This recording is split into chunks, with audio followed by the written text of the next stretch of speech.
Demi bisa merampok tanah rakyat, dia mengatakan, rakyat itu hanya punya hak pakai. Sebenarnya semua adalah tanah negara. Lalu kemudian berkata lagi, dari mana jalannya tanah warisanmu?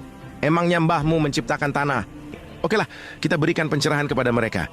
Syarat terbentuknya sebuah negara hanya dua. Satu, tanah atau wilayah. Dua, rakyat.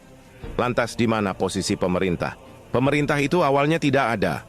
Dan sebenarnya tidak perlu juga ada. Sebab pemerintah itu hanyalah sebuah organisasi. Apakah organisasi itu sangat penting?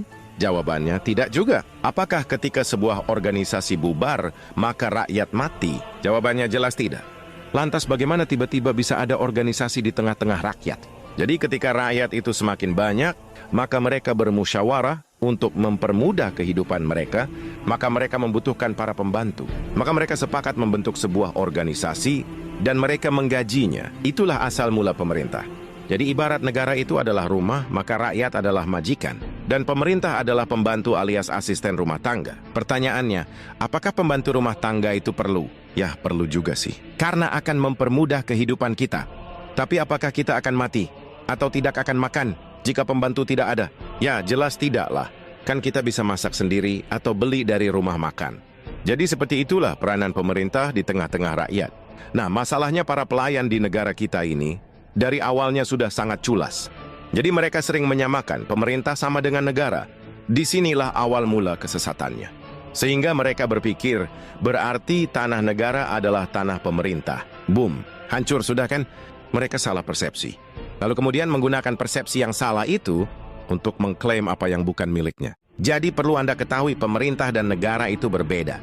Oke, untuk meluruskan pemahaman mereka, kita akan pakai istilah Yunani. Sebab Yunani adalah pusat filosofi dunia, di mana hampir semua konstitusi negara-negara di dunia itu diadopsi dari filsafat Yunani. Jadi negara dalam bahasa Yunani disebut hora.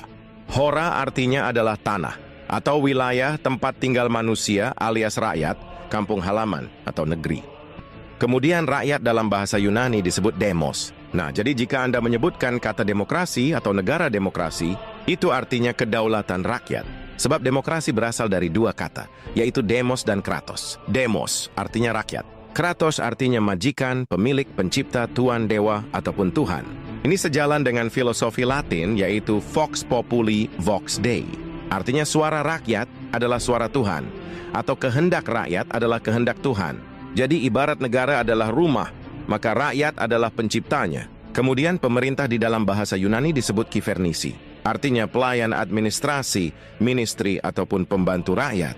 Pertanyaannya, bagaimana bisa pelayan yang digaji memerintah tuannya?